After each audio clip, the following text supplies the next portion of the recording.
Thank you. I am just waiting, एक बार ma'am मुझे host बना दें, उसके बाद हम लोग कंटिन्यू करते हैं, ठीक है।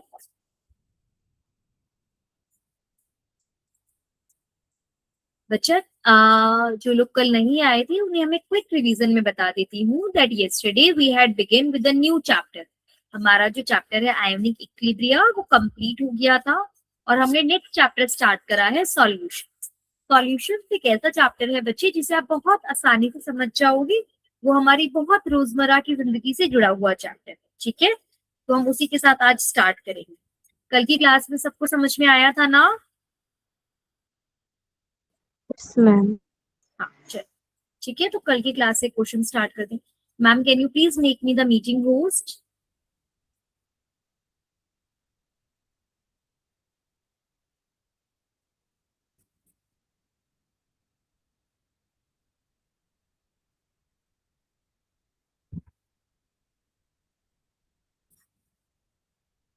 एक सेकंड, यहाँ पे देखिए क्या मैं कॉल्स कर सकती हूँ। ओके बच्चे, अच्छा एक बात बताइए, क्या आप सब चैट में मैसेजेस कर सकते हैं? अगर मैं चैट में कोई क्वेश्चन पूछूं तो क्या आप लोग चैट में आंसर कर देंगे? क्योंकि कई बार क्या होता है, बोलना सभी के लिए फीजिबल नहीं होता है, तो चैट में सब रिप्लाई कर देंगे ना? Yes ma'am. चलो ओके, वेरी गुड। तो अभी सबको चैट में सिर्फ एक क्वेश्चन का आंसर करना है। If I have a liquid solvent, ध्यान से क्वेश्चन सुनना है, ठीक है। If I have a liquid solvent and solid solute, solvent is liquid, solute is solid, what will be the physical state of solution? Physical state of solution क्या होगी, ठीक है, सिर्फ ये बताना। Okay okay okay okay, I can see answers. Om is saying liquid, Rutika is saying solid, what about others, बताएंगे?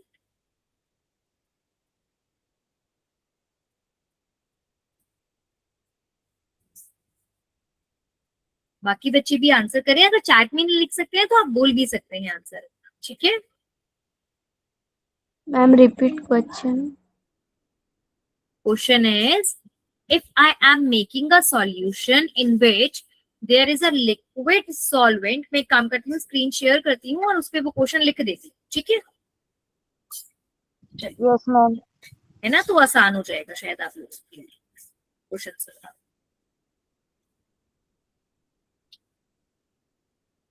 एक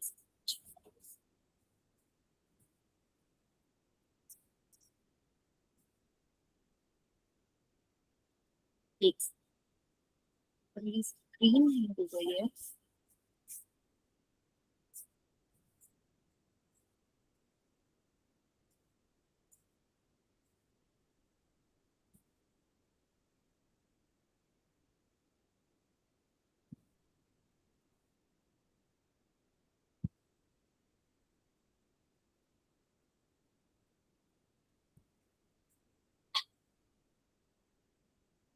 तो ये पावर पॉइंट मेरा हैंग हो गया है, एक मिनट।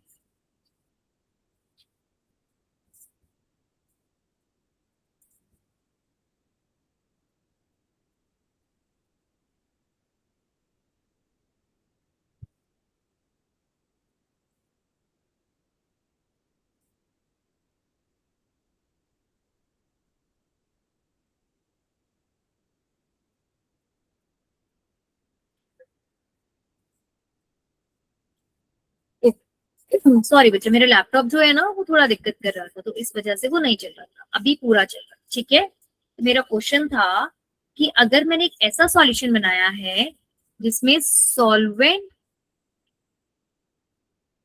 लिक्विड है और solute solid, then what will be the physical state of solution?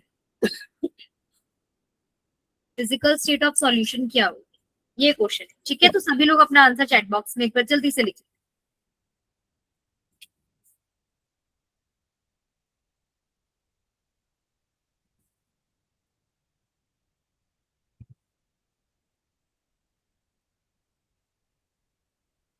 Okay, I can C liquid, Answer solid, liquid.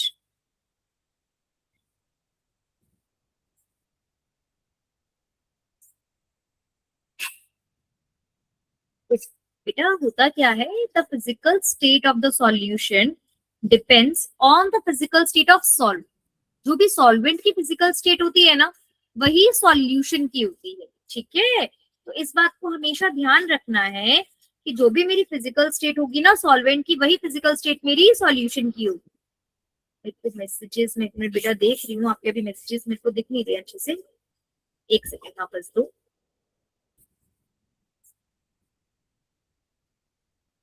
हाँ ओके ओके ओके। हाँ, तो मेरे को अभी तक दो ही बच्चों के आंसर्स मिले हैं, जिसमें साक्षी इज सेइंग लिक्विड, समा is saying solid and Pradyuman is also saying solid.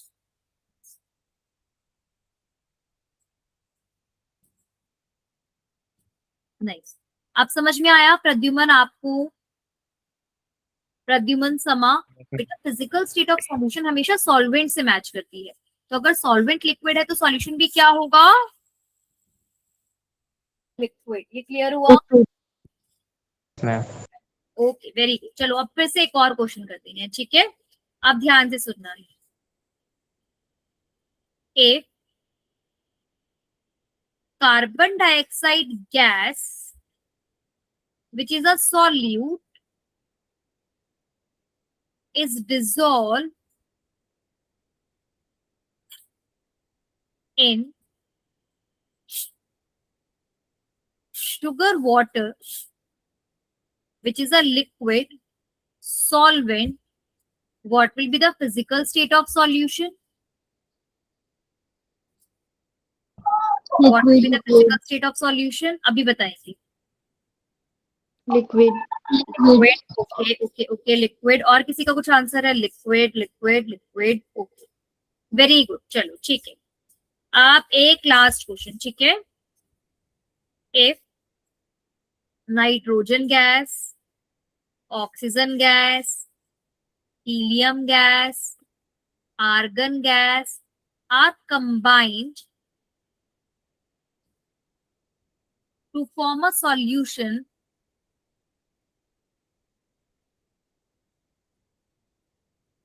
what will be the physical state of solution?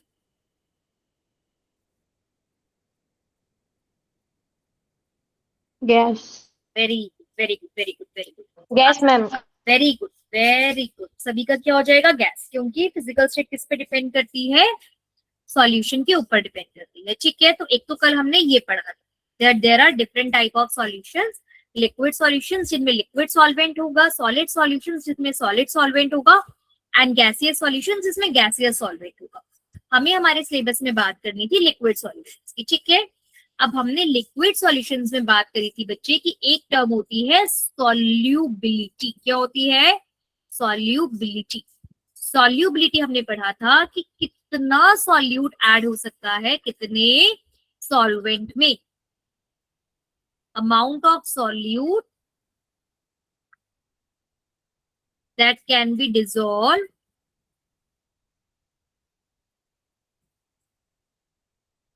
In a solution. ठीक है, अच्छा अब हमने ये बात करी थी, फॉर एग्जाम्पल अगर मैं एक ग्लास पानी लूं तो उसमें हम कितना सॉल्ट घोल सकते हैं? क्वेश्चन है, ऑप्शन दो है, लिमिटेड अमाउंट मतलब कुछ एक फिक्स्ड अमाउंट, या अनलिमिटेड कितना भी, फिक्स्ड अमाउंट या अनलिमिटेड, बताइए। Limited, okay okay okay, Om is saying limited. बाकी सब बच्चे बताएंगे अनलिमिटेड अमाउंट डिसॉल्व कर सकते हैं कि लिमिटेड अमाउंट डिसॉल्व कर सकते हैं?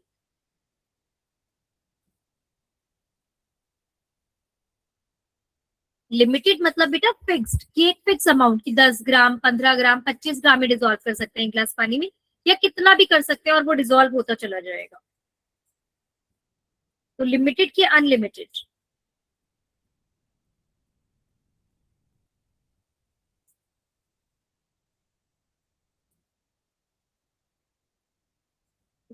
Sangeeta ma'am, if you are in the meeting, can you please make me co-host so that I can arrange polls?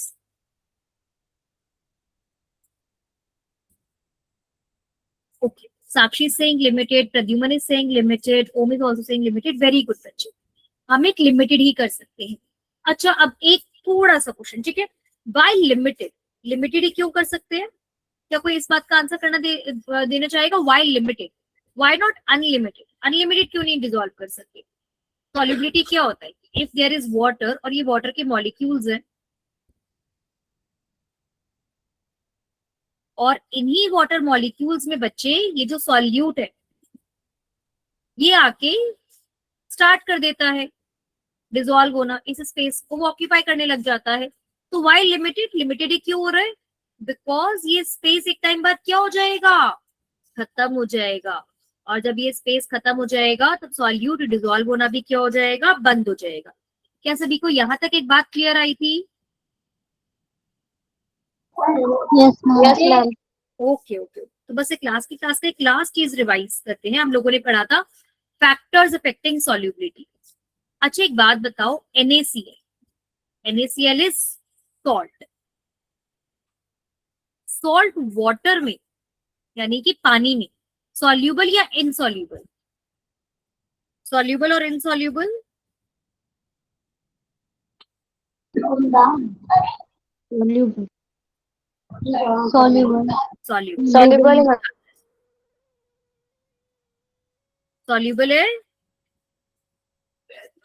Okay, हो जाता है। अच्छा, यही NaCl बेटा बेंजीन में, बेंजीन एक और लिक्विड होता है C6H6, उसमें सॉल्यूबल या इनसॉल्यूबल? Insoluble. Insoluble. इनसॉल्यूबल क्यों? क्योंकि कल हमने बात करी थी बेटा, NaCl क्या होता है? पोलर होता है। पोलर मतलब ये जो NaCl होता है ना, ये टूट जाता है Na प्लस में और Cl माइनस में।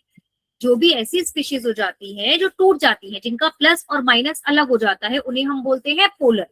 जैसे NaCl पोलर है, वाटर भी पोलर है। क्यों? क्योंकि वाटर का फॉर्मूला होता है H2O, और वाटर भी टूट जाता है H प्लस में और OH माइनस में। तो जो पोलर चीजें होती है ना, वो पोलर में ही सॉल्यूबल होती है। लेकिन बेंजीन जो है वो कैसा सब्सटेंस है? Non polar. नॉन पोलर मतलब इसका प्लस माइनस अलग नहीं होता है। तो पोलर चीजें नॉन पोलर चीजों में नहीं डिसॉल्व होती है, जनरली डिसॉल्व नहीं होती। ठीक है, अब इसी बात को दिमाग में रखते हुए एक चीज बताएंगे। मेरे पास नैप्थलीन बॉल्स है, ठीक है, नैप्थलीन बॉल्स, वो जो व्हाइट कलर की बॉल्स होती है ना, छोटी छोटी, जिन्हें सर्दियों के कपड़े रखते हैं तब, ये नॉन पोलर होती है। ये बात मैं आपको बता रही हूँ कि ये नॉन पोलर होती है। ठीक है, अब हमें इन्हें डिसॉल्व कराना है। हमारे पास तीन ऑप्शन है। पहला ऑप्शन है वाटर, यानी कि H2, जो कि ब्रेक डाउन हो जाता है H प्लस और OH माइनस आए। सेकेंड ऑप्शन है एल्कोहल, जिसका फॉर्मूला होता है ROH, और जो कि टूट जाता है R प्लस और OH माइनस। थर्ड ऑप्शन है मेरे पास क्लोरोफॉर्म, जिसका फॉर्मूला होता है CCl4, जो कि नहीं टूटता। और फोर्थ ऑप्शन है मेरे पास बेंजीन, जिसका फॉर्मूला होता है C6H6, ये भी नहीं टूटता। अब नेप्थलीन बॉल इसमें से किस में डिसॉल्व हो सकता है? आप मैसेज में लिखना है 1 में, 2 में, 3 में, 4 में, 1 और 2 में, 2 और 3 में, 3 और 4। जिस जिस नंबर में आपको लगता है कि नेप्थलीन बॉल्स डिसॉल्व हो जाएंगी, वो नंबर लिखो चाहे।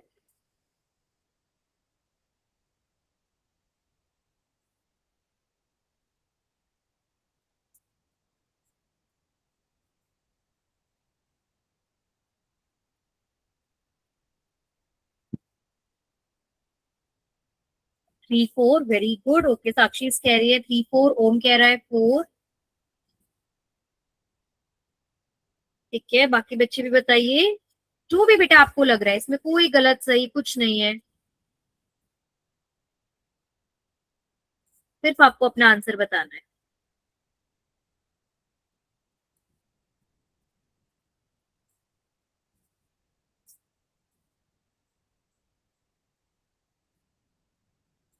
ठीक है, उज्ज्वला 4, निर्जला 4। ओके बेटा, जरूरी नहीं है कि एक ही सही आंसर हो, एक से ज्यादा भी हो सकते हैं। जरूरी नहीं है एक ही हो, एक से ज्यादा भी हो सकते हैं। अब बताइए, एक से।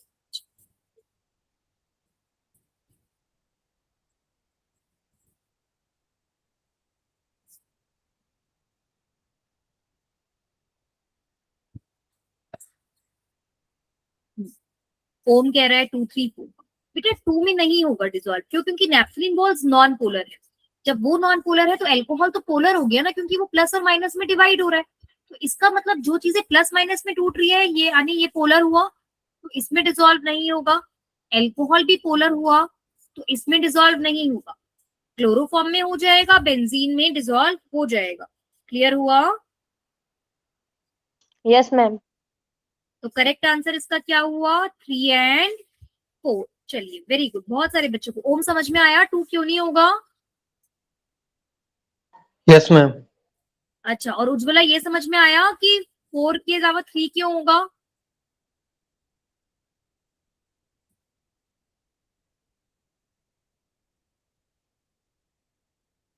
मैम नॉन पोलर है इस वजह से। हाँ बिल्कुल, क्योंकि ये नॉन पोलर है इसीलिए। ठीक है, चलिए अब बेटा आगे समझती। एक तो इस पर डिपेंड करता है पोलर नॉन पोलर। दूसरा हमने बात करी थी कि वो टेम्परेचर पर भी डिपेंड करता है। ठीक है, अब जब वो टेम्परेचर टेम्परेचर मतलब गर्मी या सर्दी। अच्छा, अब एक बात बताना है मुझे, अगर मैं कहती हूँ टेम्परेचर ज्यादा है, टेम्परेचर ज्यादा है, तो गर्मी ज्यादा होगी कि ठंड ज्यादा होगी? गर्मी। गर्मी। ये बात सब बच्चे समझते हैं कि टेम्परेचर बढ़ने का मतलब गर्मी बढ़ती है, और टेम्परेचर कम होने का मतलब ठंड बढ़ती है, गर्मी ठंड कम बढ़ती होती है। है। ये सभी को समझ में आती है ना बच्चे बात? Yes ma'am. Yes. Very good very good. तो अब बच्चे जब हम टेम्परेचर की बात कर रहे हैं, ठीक है, अभी हम किसकी बात कर रहे थे? Liquid solution. लिक्विड सॉल्यूशन है, इसका मतलब कि सॉल्वेंट कैसा होगा? सॉल्वेंट कैसा होगा? अगर लिक्विड सॉल्यूशन है तो solvent will be liquid. Liquid ही होगा मैम। Very good. और सॉल्यूट?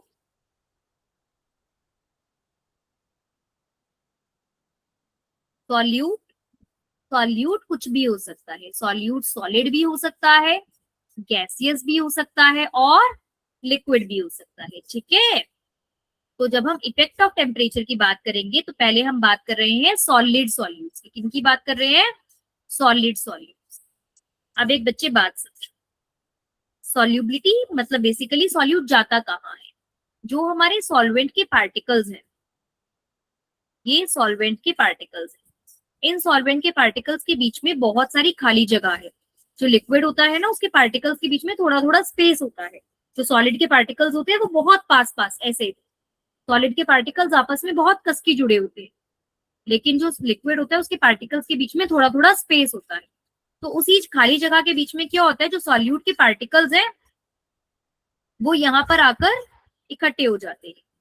अब अगर मैं टेम्परेचर बढ़ा दूं, यानी कि अगर मैं इस सॉल्यूशन को गर्म कर दूं, तो टेम्परेचर बढ़ाने से क्या होता है बेटा, ये जो पार्टिकल्स हैं, क्या ये जैसे पार्टिकल्स मूव कर रहे हैं, अब अगर मैं टेम्परेचर बढ़ा दूं तो क्या ये पार्टिकल्स तेज मूव करेंगे कि धीरे मूव करेंगे? क्या लगता है आपको? तेज मूव करेंगे। तेज मूव करेंगे। तेज मूव करेंगे तो इनके बीच का स्पेस क्या होगा? बढ़ जाएगा। इनके बीच का स्पेस बढ़ जाएगा तो इसमें ज्यादा सॉलिड आ पाएगा कि कम सॉलिड आ पाएगा? ज्यादा सॉलिड आप। ज्यादा सॉलिड ज्यादा आएगा। सॉलिड आ पाएगा। क्या ये बात सभी को समझ में आई? तो अब आपको क्या लगता है कि on increasing temperature, very on increasing, बेटा ये जो ऊपर वाला एरो होता है ना, इस एरो का मतलब होता है इंक्रीजिंग। इंक्रीजिंग मतलब बढ़ना। तो हर बार हमें ये वर्ड ना लिखना पड़े इसलिए हम ये वाला एरो भी बना सकते हैं। ऑन इंक्रीजिंग टेम्परेचर, आपको क्या लगता है सॉल्युबिलिटी ऑफ अ सॉलिड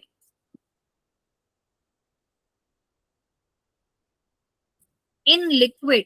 अब आपको बताना है, दो ऑप्शंस दे रही हूं, इसमें से कौन सा ऑप्शन ठीक है? ए इंक्रीजेस या बी डिक्रीजेस? क्या होगी सॉल्युबिलिटी, इंक्रीज करेगी या डिक्रीज करेगी? ए होगा कि बी होगा?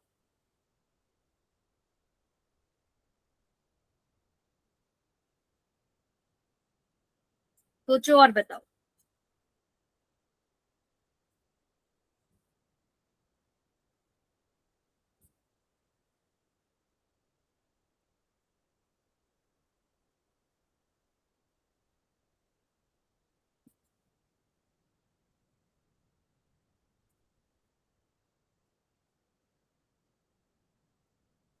Okay increases. बेटा बाकी बच्चे भी आंसर करो, ए या बी लिख, सिर्फ ए लिखना है या बी लिखना है? अगर आपको लगता है इंक्रीज होगा तो ए लिख दो, अगर आपको लगता है डिक्रीज होगा तो आप बी लिख।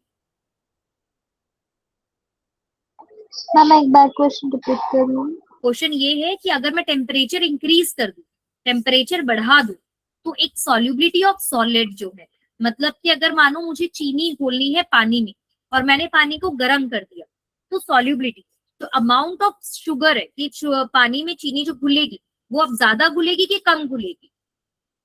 अगर मैंने पानी को गर्म कर दिया, पानी का टेम्परेचर बढ़ा दिया। ए, ठीक है निर्जला कह रही है ए ज्यादा इंक्रीज हो जाएगी, very good very good, increase होगी।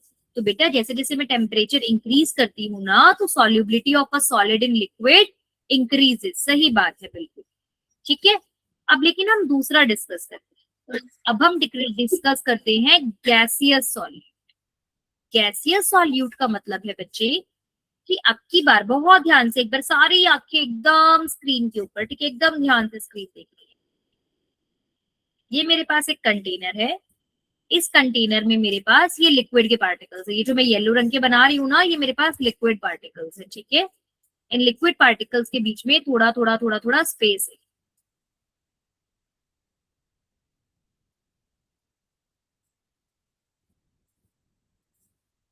ठीक है। ये मेरे पास लिक्विड है और अब की बार मेरे पास सॉल्यूट कैसा है, गैसियस। मान लेते हैं ये वाटर है, ठीक है। और इस पानी में मुझे क्या घोलना है, कार्बन डाइऑक्साइड गैस। पहले मेरे पास सॉलिड, अब मैंने क्या डिसॉल्व किया है, गैस। मानते हैं ये जो नीले नीले पार्टिकल्स है ना, ये गैस के पार्टिकल्स है, ये गैस के पार्टिकल्स इसके अंदर इस तरीके से आ गए, मैंने इनको डिसॉल्व करा दिया, इनके अंदर घोल दिया। घोल दिया मतलब मैंने गैस को पानी के साथ मिला दिया। अब बच्चे अगर मैं नीचे से टेम्परेचर बढ़ाती हूँ, मैंने टेम्परेचर इंक्रीज करा, नीचे से इसको गर्म करना स्टार्ट कर दिया लिक्विड। जैसे ही मैंने लिक्विड को गर्म करना स्टार्ट किया, लिक्विड के पार्टिकल्स भी भागना स्टार्ट कर देंगे इधर उधर, और गैसेस के पार्टिकल्स भी इधर उधर भागना स्टार्ट कर देंगे। किसके पार्टिकल्स ज्यादा स्पीड से भागेंगे, लिक्विड के या गैस के पार्टिकल्स? गैस। पार्टिकल्स स्पीड से भागेंगे, लिक्विड के या गैस के? Gas.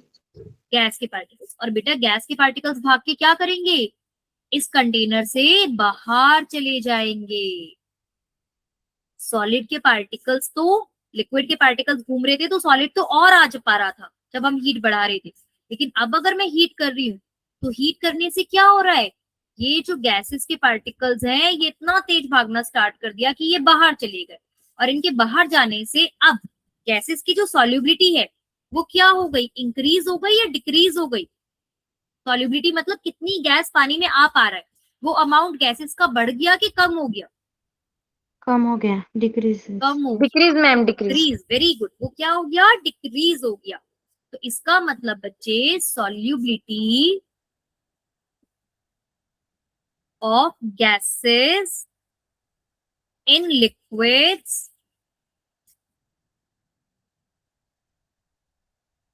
Decreases with increase in temperature. मतलब जैसे जैसे हम टेम्परेचर बढ़ाते जाएंगे, गैसेस की जो सॉल्युबिलिटी है वो क्या होती चली जाएगी, डिक्रीज होती चली जाएगी। गैसेस की सॉल्युबिलिटी डिक्रीज होती चली जाएगी, लिक्विड्स में गैसेस कम खुलते चले जाएंगे। अब बेटा यहां से एक क्वेश्चन आएगा, बहुत ध्यान से सुनना। हम सब कौन सी गैस, हम सांस लेते हैं तो हम कौन सी गैस अंदर लेते हैं? ऑक्सीजन में। Oxygen, very good. वो ऑक्सीजन कहाँ से आता है, ऑक्सीजन। वो ऑक्सीजन कहाँ से आता है? नेचर। नेचर। नेचर मतलब हमारी हवा में, हमारे एटमॉस्फेयर में एयर, हमें पता है हमारे आसपास एयर है, और उस एयर में 78% नाइट्रोजन गैस है, 21% नाइट्रोजन ऑक्सीजन गैस है, सभी को पता है ये। यस और मैम। 1% अदर गैसेस है। तो बेटा वहीं से वो जो ऑक्सीजन होता है वो हम इनहेल करते हैं, वो हम सांस लेते हैं। पर बच्चे क्या आपको पता है कि ये जो पानी है ना, मानो यहाँ पर एक, मेरी ड्राइंग बहुत खराब है तो थोड़ा कॉपरेट करना, मानते हैं ये एक नदी है, ठीक है, इस नदी में ये पानी है। बेटा पानी में अगर यहाँ पर एक कोई भी एनिमल है, मान लो ये एक मछली है, ठीक है, और पानी में ये मछली है, मछली को भी ऑक्सीजन चाहिए। क्या मछली एयर वाला ऑक्सीजन ले सकती है क्या? क्या मछली एयर के कांटेक्ट में है, हवा के कांटेक्ट में है? नहीं। नहीं मैम। ये कौन सा ऑक्सीजन लेती है बेटा? ये जो पानी होता है ना, इस पानी में ऑक्सीजन गैस डिसॉल्व होती है, ऑक्सीजन गैस घुली हुई होती है। वही ऑक्सीजन गैस ये मछलियां क्या करती हैं, सांस लेती हैं, वही ऑक्सीजन गैस। लेकिन बच्चे पानी में ऑक्सीजन जो होगा वो किसमें ज्यादा होगा? एयर में ज्यादा होगा कि पानी में ज्यादा होगा? एयर में।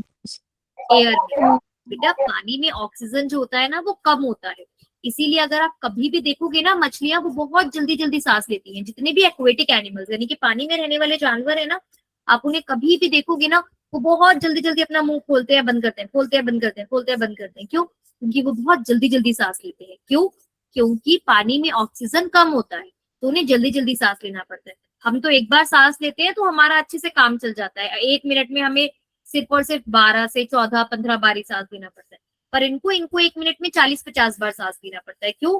क्योंकि इनका अमाउंट ऑफ ऑक्सीजन जो है पानी में वो कैसा होता है, कम होता है। ये बात क्लियर हुई सभी को? Yes yes ma'am. मैम। अच्छा, Yes, अब एक ma'am. बात सुनिए बेटा, ये जो ऑक्सीजन गैस है ये डिजोल्व है लिक्विड में, ठीक है। अब अगर ये पानी जो है, ये पानी कोल्ड होगा या हॉट होगा? कब ऑक्सीजन ज्यादा डिजोल्व होगी, कोल्ड वाटर में या हॉट वाटर में? कोल्ड कोल्ड वाटर में मैम। इस चीज से रिलेट करो। ऑक्सीजन जो है, ज्यादा ऑक्सीजन गैस पानी में कब डिजोल्व होगी, कोल्ड में या हॉट में? ए या बी? चैट में आंसर लिख कोल्ड में मैम, कोल्ड में। कोल्ड में। कोल्ड में। कोल्ड में, वेरी गुड, कोल्ड में। क्योंकि हॉट में क्या होगा, टेम्परेचर बढ़ गया, ऑक्सीजन की सॉल्युबिलिटी क्या हो जाएगी, कम हो जाएगी। लेकिन कोल्ड में क्या होगा, ऑक्सीजन ज्यादा सॉल्युबल होगा। तो बेटा एक्वेटिक एनिमल्स, एक्वेटिक मतलब पानी में रहने वाले एनिमल्स, कौन से पानी में ज्यादा कंफर्टेबल होंगे, कोल्ड में या हॉट में? कोल्ड में मैम। कोल्ड में। और जैसे जैसे ग्लोबल वार्मिंग बढ़ रही है, जितना ज्यादा हम प्रदूषण कर रहे हैं, पॉल्यूशन कर रहे हैं, उस पॉल्यूशन की वजह से क्या हो रहा है, अर्थ का टेम्परेचर बढ़ता जा रहा है, ग्लोबल वार्मिंग बढ़ती जा रही है ना, गर्मी बहुत बढ़ गई है ना अर्थ पर। तो उसकी वजह से एक्वेटिक एनिमल्स को भी नुकसान हो रहा है कि नहीं हो रहा है? हो रहा है मैम। यस मैम, हो रहा है। हो रहा है। क्यों? क्योंकि पानी का टेम्परेचर बढ़ने की वजह से ऑक्सीजन का अमाउंट पानी में कम होता जा रहा है और उन एनिमल्स को भी दिक्कत हो रही है। तो अगर एग्जाम में क्वेश्चन आता है, why aquatic animals are more comfortable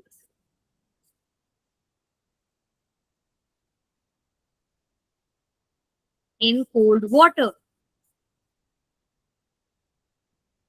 तो हम इसका आंसर कैसे लिखेंगे? Aquatic animals are more comfortable in cold water because more amount of oxygen is soluble in cold water than in hot water। है ना बच्चे, समझ में आया ये सभी को? Yes ma'am. तो बस अपनी नोटबुक्स में ये क्वेश्चन लिखिए और इस क्वेश्चन का आंसर खुद से लिखकर ट्राई करिएगा और मुझे भेजिए वो आंसर, ताकि मैं वो आंसर चेक करूं और देखूं कि आप खुद से आंसर बनाते हैं तो कैसे लिखते हैं। खुद से आंसर बनाना सीखना भी बहुत जरूरी है, ठीक है? Yes ma'am. चलो वेरी गुड। अब एक बार आगे चलें। Yes ma'am.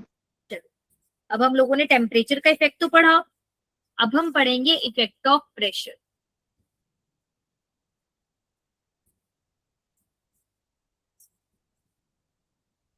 प्रेशर क्या होता है बच्चे, ये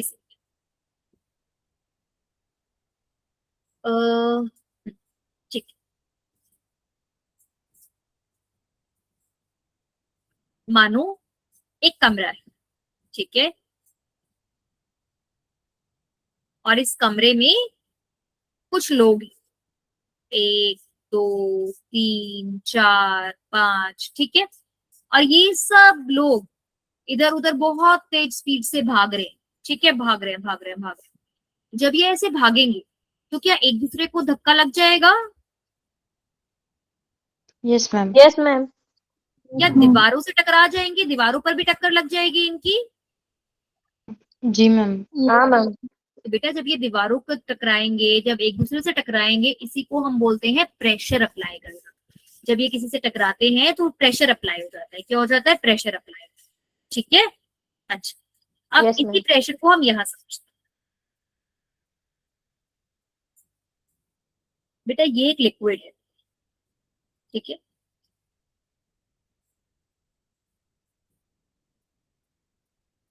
अच्छा अभी इफेक्ट ऑफ प्रेशर समझने से पहले ये समझते हैं कि इफेक्ट ऑफ प्रेशर सॉलिड पर कितना होता है, लिक्विड पर कितना होता है और गैसेस पर कितना होता है। अपने आसपास में को कोई भी एक सॉलिड की चीज बताओ जो आपके पास है, कोई भी एक सॉलिड की चीज जो आपके पास है, अभी जो आपके हाथ में है या आपके आसपास आपको दिख रही है, कोई भी एक सॉलिड की चीज बता दो नाम। देखो अपने आसपास का कोई भी एक सॉलिड चीज का नाम बता दो। Pen, ma'am. Pen, very. बेटा अगर मैं पेन को दबाऊं कस की, तो क्या पेन दब जाएगा? No, नहीं। ma'am. नहीं, क्यों? क्योंकि पेन सॉलिड है। तो सॉलिड के ऊपर प्रेशर का जो इफेक्ट है ना वो इतना नहीं होता। मैं बहुत ज्यादा दबाऊंगी ना तो भी ये जो पेन है ना ये टूट जाएगा, लेकिन ऐसा नहीं है कि पिचक जाएगा। क्यों? क्योंकि जो सॉलिड के पार्टिकल्स होते हैं ना वो इतना कस के पैक होते हैं कि अगर मैंने यहाँ से धक्का भी दूं ना तो भी ये हिल ही नहीं पाएंगे, बहुत पास पास होते हैं, है ना। अच्छा, जो लिक्विड के पार्टिकल्स होते हैं ना बेटा, उनके बीच में भी स्पेस तो होता है पर बहुत ही कम स्पेस होता है, बहुत बहुत कम स्पेस होता है लिक्विड्स के बीच में भी। तो इसीलिए अगर आप लिक्विड्स के ऊपर भी प्रेशर लगाते हो ना तो इफेक्ट आता है पर बहुत कम इफेक्ट आता है। लेकिन वहीं अगर मैं गैस लूं तो गैसेस के ऊपर अगर मैं प्रेशर लगाऊं तो वो बहुत पास पास आ जाएंगे पार्टिकल्स और उनके ऊपर क्या होगा? इफेक्ट हो जाएगा। जैसे कि मानो एक गुब्बारा है, गुब्बारा अगर हम फुलाते हैं तो उसको हाथ से पिचकाते हैं तो गुब्बारा पिचक जाता है ना, थोड़ा कंप्रेस Yes, हो ma'am. जाता है। क्यों? क्योंकि हाँ. गैसेस के पार्टिकल्स थोड़ा पास आ सकते हैं। तो बेटा अगर लिक्विड में सॉलिड डिसॉल्व होता है या लिक्विड में लिक्विड डिसॉल्व होता है तो उस केस में तो प्रेशर का ज्यादा इफेक्ट नहीं आता। इफेक्ट ऑफ प्रेशर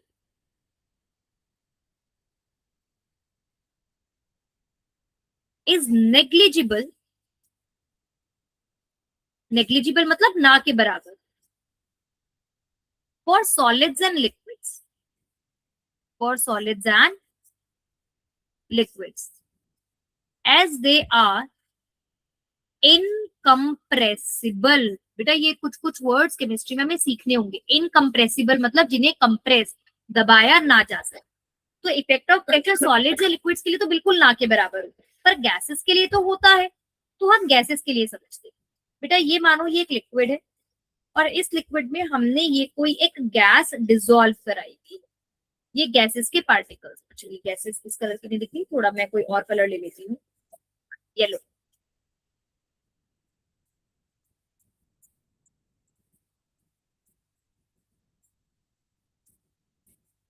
ये गैसेस के पार्टिकल्स, कुछ गैसेस के पार्टिकल्स इसके ऊपर भी,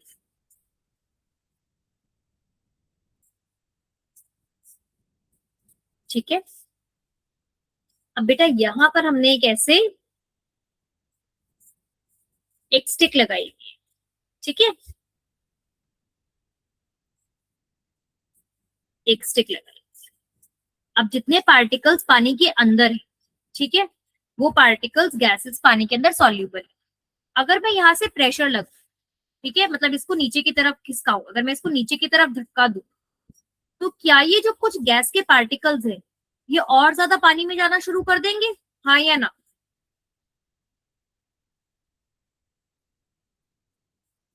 मानो ये एक कमरा है, इस कमरे के अंदर कुछ लोग हैं, ठीक है, और कुछ लोग अभी यहाँ दरवाजे पर खड़े, ठीक है। अगर दरवाजे पे कोई बहुत मोटा ताजा इंसान इन लोगों को अंदर की तरफ धक्का दे तो क्या ये लोग अंदर की तरफ आ जाएंगे? यस Yes, मैम, आ ma'am. जाएंगे। आ जाए। सिमिलरली बेटा अगर यहाँ पर ये लिक्विड और लिक्विड के ऊपर एक गैसेस के पार्टिकल्स है, अगर कोई ज्यादा प्रेशर लगाए तो ज्यादा प्रेशर लगाने से क्या गैसेस जो है वो और ज्यादा पानी के अंदर जाना स्टार्ट कर देंगी? Yes ma'am. Yes, कर ma'am. देंगी कि नहीं करेंगी? करेंगे मैम। करेंगे। इसका मतलब जो सॉल्युबिलिटी है, सॉल्युबिलिटी का मतलब समझ में आ रहा है ना बेटा? सॉल्युबिलिटी मतलब अमाउंट ऑफ गैस, कि कितनी गैस पानी में डिसॉल्व है, तो वो अमाउंट बढ़ेगा कि कम होगा प्रेशर बढ़ाने से?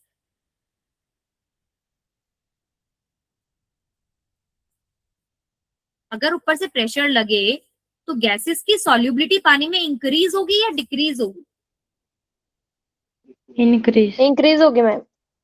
ओके ओके, दो आवाजें सुनाई दी है मुझे, इंक्रीज होगी। बाकी लोग बोलिए, गुरुदेव, ऋतिका, उज्ज्वला। इंक्रीज होगी मैम। इंक्रीज होगी, वेरी गुड। तो बेटा हमेशा क्या होता है, इसी बात को एक बहुत ही फेमस साइंटिस्ट ने एक्सपेरिमेंट करके बताया, जिसको हम ऐसे समझ रहे हैं ना, उसी को एक बहुत ही फेमस साइंटिस्ट थे हेनरी, उन्होंने भी यही बात की और उन्होंने अपना एक लॉ दिया, उन्होंने अपना एक नियम दिया। उन्होंने क्या बोला, Henry's law states that solubility of a gas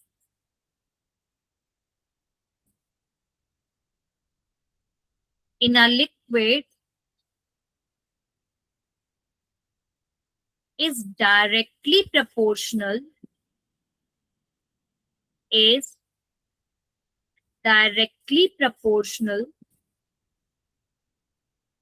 to its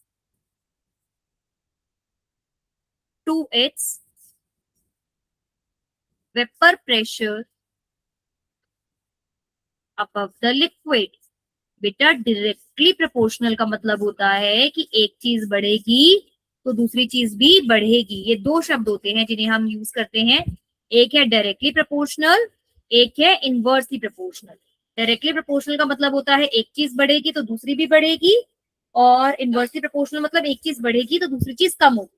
तो हेनरी ने बोला solubility of a gas in liquid is directly proportional to the pressure of gas above the solution, कि अगर प्रेशर ज्यादा होगा तो सॉल्युबिलिटी भी ज्यादा होगी। इसे हम कैसे लिखते हैं डायरेक्टली प्रोपोर्शनल को, देखो इसका एक साइन होता है,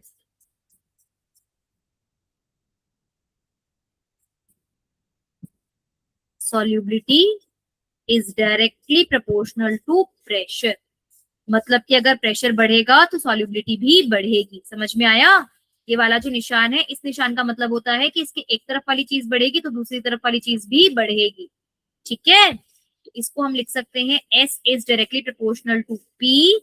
और बेटा जब भी कभी प्रोपोर्शनैलिटी साइन हटाते हैं, ये प्रोपोर्शनैलिटी इसको बोलते हैं प्रोपोर्शनैलिटी साइन, जब भी इसे हटाते हैं और इज इक्वल्स टू लगाते हैं ना, तो यहाँ पे किसी ना किसी चीज से मल्टीप्लाई करना पड़ता है। जब भी हम कभी इस साइन को हटा के बराबर का साइन लगाते हैं तो मल्टीप्लाई करना पड़ता है। तो हमने मल्टीप्लाई करा के एच पी, इसे बोलते हैं हेनरीज कांस्टेंट। इसे क्या बोलते हैं?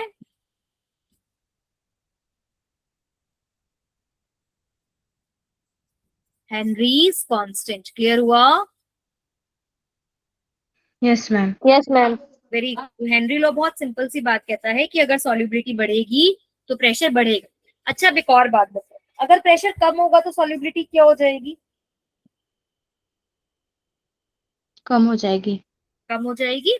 मतलब अभी मैंने इस रूम का एग्जांपल लिया था, मानो ये अभी एक कमरा है, ठीक है, इस कमरे में ये इसका एक गेट है, ठीक है, ये इसका गेट है, इस कमरे में बहुत सारे लोग, ठीक है, अब यहाँ पे कोई बहुत मोटा ताजा इंसान खड़ा था, ठीक है, बहुत ऐसे ताकतवर सा इंसान खड़ा हुआ था, उसने क्या करा, बाकी लोगों को भी अंदर भेज दिया। अब यहाँ पर बहुत ज्यादा भीड़ बढ़ गई, ठीक है, सब एक दूसरे से बिल्कुल गर्मी हो गई। अब अगर मानो ये इंसान यहाँ से चला जाए, ये जो प्रेशर नामक इंसान है ये यहाँ से चला जाए, तो अब बाकी लोग जो है वो कमरे में ही रहेंगे कि बाहर आने की कोशिश करेंगे? बाहर आने की बाहर कोशिश आने की कोशिश करेगी अब मैम। क्या करेंगे? बाहर आने की कोशिश करेंगे। Very good. तो अगर प्रेशर हटा देते हैं तो जो सॉल्युबिलिटी है, जो गैस है, वो क्या करेगी? बाहर आने की कोशिश करेगी। Yes yes ma'am. ma'am, अच्छा अब एक बात बताओ, क्या आप लोगों ने कभी कोल्ड ड्रिंक की बोतल खोली है? कभी yes कोई ma'am, कैंपर? हाँ मैम। हाँ, तो जैसे वो कोल्ड ड्रिंक की बोतल खोलते हैं तो क्या होता है? गैस गैस बाहर आती है, बाहर आती है। क्यों? क्योंकि बेटा उस कोल्ड ड्रिंक की बोतल को कैसे पैक किया होता है? इस कोल्ड ड्रिंक की बोतल में पहले वो लिक्विड डालते हैं, लिक्विड डालने के बाद वो इसमें कार्बन डाइऑक्साइड गैस भरते हैं, भरते जाते हैं, भरते जाते हैं, भरते जाते हैं, एकदम high pressure, high pressure, high pressure, high pressure. और जितनी एकदम इतनी सारी कार्बन डाइऑक्साइड गैस बढ़ने के बाद एकदम से सील पैक कर देते हैं, ढक्कन लगा देते हैं, तो इसके अंदर इतना प्रेशर है। अब जैसे ही आपने ढक्कन खोला, प्रेशर क्या हुआ, कम हो गया। अभी तक तो ये पार्टिकल्स बाहर आने की कोशिश कर रहे थे बट आ नहीं पा रहे थे, क्यों? क्योंकि प्रेशर बहुत ज्यादा था, ये ढक्कन को बहुत टाइटली पैक कर रखा था। पर जैसे ही अब ये ढक्कन हटेगा तो ये गैसेस के पार्टिकल्स क्या आने की कोशिश करेंगे, बाहर आने की कोशिश करेंगे, और जैसे ही बाहर आने की कोशिश करेंगे, इसीलिए गैस क्या होती है, बाहर निकल जाती है। क्लियर हो रहा है ये? Yes, ma'am. Yes, ma'am. अच्छा, तो अब Yes, हम ma'am. बॉटल पीकर हमें बॉटल की जो ढक्कन है वो टाइटली बंद करनी चाहिए कि लूजली बंद करनी चाहिए, ढीले से बंद करनी चाहिए कि टाइट बंद करनी चाहिए?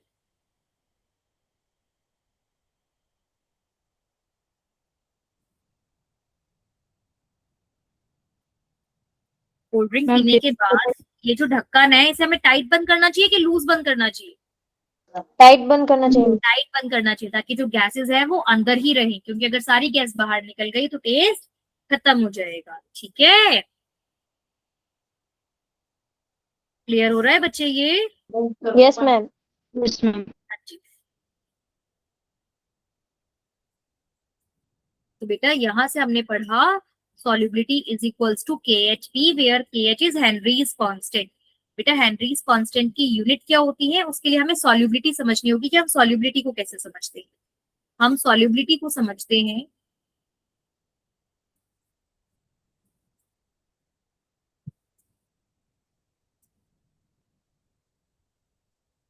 सॉल्युबिलिटी को हम बार बार क्या कह रहे हैं कि कितना अमाउंट ऑफ सॉल्यूट है एक सॉल्वेंट के अंदर। तो बेटा जब हमें इस चीज को डिफाइन करना होता है कि कितना अमाउंट है, तो हम इसे कैसे डिफाइन करें? तो इसे हम डिफाइन करते हैं, एक सेकेंड बच्चे, अच्छा एक मिनट।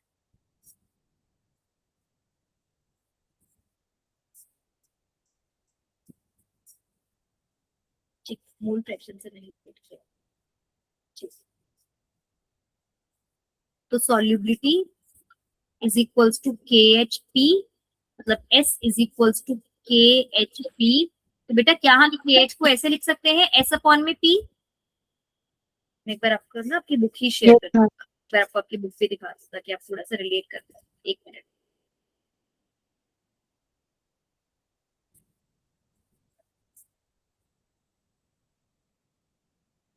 देखो बच्चे, solubility is directly proportional to pressure, S is equals to K H P. तो के एच को हम कैसे लिख सकते हैं, S अपॉन में P। बेटा S की यूनिट्स क्या होती है, मोल पर लीटर। मोल पर लीटर मतलब कि कितना आपने, कितने मोल्स ऑफ सॉल्यूट डिसॉल्व है कितने लीटर में, और प्रेशर की यूनिट होती है बार। तो इसकी टोटल यूनिट बन जाती है मोल पर लीटर पर बार। ठीक है, यूनिट्स मतलब किसमें नापेंगे, तो सॉल्युबिलिटी को नापते हैं मोल पर लीटर में और प्रेशर को नापते हैं बार में। ठीक है, Yes, ma'am. चलिए बेटा देखो इससे क्वेश्चन कैसे आते हैं, हम एक क्वेश्चन करते हैं। The solubility of nitrogen gas at water at 25 degrees Celsius and 1 bar is this. Calculate Henry's law constant, molarity of nitrogen gas dissolved in water when partial pressure of nitrogen gas is this. एक बार ये question हम लोग लेते हैं, उसके बाद हम इस क्वेश्चन को सॉल्व करने की कोशिश करते हैं कि अगर एग्जाम में ऐसा क्वेश्चन आएगा तो हम कैसे करें।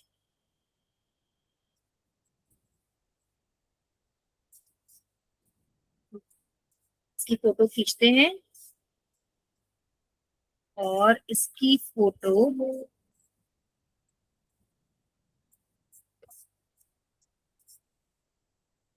एक बार यहाँ लगा के देते हैं।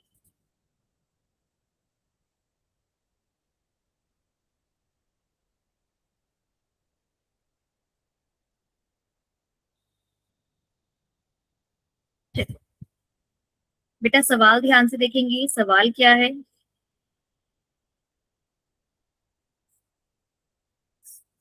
सवाल है the solubility of nitrogen gas at 25 degree Celsius and 1 बार। बेटा जैसे ही बार देखो तो समझ जाना प्रेशर है, प्रेशर हमें कितना दे रखा है, 1 बार। ठीक है, सॉल्युबिलिटी कितनी है, 6.85 इंटू 10⁻⁻⁴ मोल पर लीटर। अब उसने क्या बोला है, कैलकुलेट हेनरीज लॉ कांस्टेंट, मतलब उसने हमें क्या पूछा है, कैलकुलेट KH। अब बेटा KH कैसे निकालेंगे, हमारे पास फॉर्मूला है KH is equals to S upon में P। तो KH कितना हो जाएगा, सॉल्युबिलिटी कितनी है 6.85 into 10 to the power -4 upon में 1। बेटा अपॉन में 1 करेंगे तो आंसर कितना आएगा, 6.85 into 10 to the power -4. Same ही आंसर आ जाएगा 6.85 into 10 to the power -4 mole पर लीटर पर बार। तो हमारे पास KH कितना आ गया, KH सेम ही आ गया, समझ में आया। Yes, ma'am. अच्छा, अब उसने क्या बोला है, molarity of nitrogen gas dissolved in water under atmospheric conditions when the partial pressure of nitrogen gas in atmosphere is 0.75 bar। अब वो कह रहा है मोलैरिटी निकालो। बेटा मोलैरिटी मतलब सॉल्युबिलिटी, सॉल्युबिलिटी को ही वो क्या कह रहा है, मोलैरिटी कह रहा है, ठीक है। अगर कह रहा है ना वो मोलैरिटी निकालो, मतलब वो कहना चाह रहा है सॉल्युबिलिटी निकालो। तो अब सॉल्युबिलिटी को अगर हमें मोलैरिटी से रिलेट कर, तो अब KH जो होता है हेनरीज कांस्टेंट वो सेम रहता है, हमें पता है solubility is equals to KHP। अब की बार वो हमसे कह रहा है सॉल्युबिलिटी निकालो। KH कितना है, हमने अभी ऊपर निकाला है 6.85 into 10 to the power -4 into में प्रेशर। अब की बार प्रेशर कितना है 0.75। 0.75। तो अगर हम इनको मल्टीप्लाई करेंगे तो आंसर निकल जाएगा। आ रही है बच्चे बात समझ में, Yes, ma'am. आप इनको मल्टीप्लाई करोगे, ये देखो बराबर में गुणा करके देखते हैं, 6.85 0.75, चलो 5×5 = 25, 2 40, 42 4 34, गुणा में ये 7 है, 7×5 = 35, 3 7 8 56 और 3 59 5।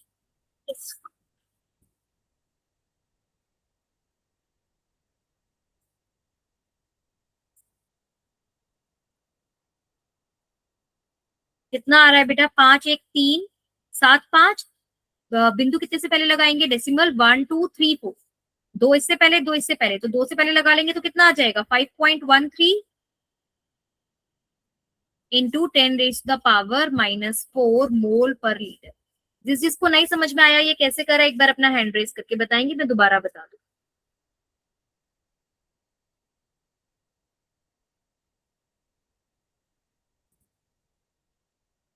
अगर किसी को भी नहीं समझ में आया है तो एक बार बताइए, मैं दोबारा बताती हूँ।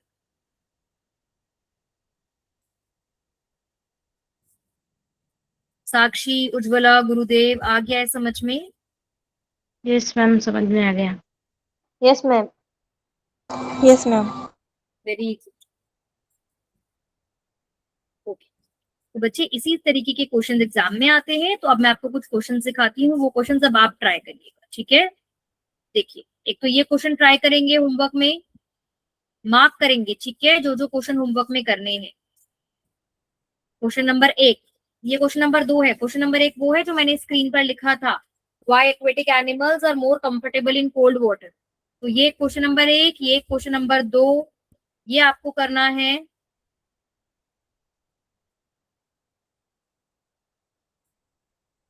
और अब एकदम लास्ट में आकर देखते हैं।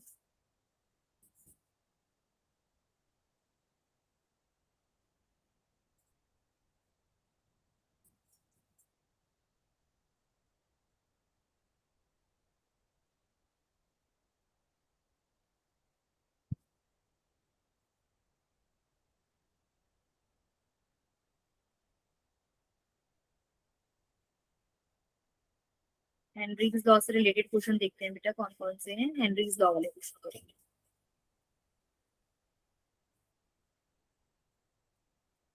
ये वाला,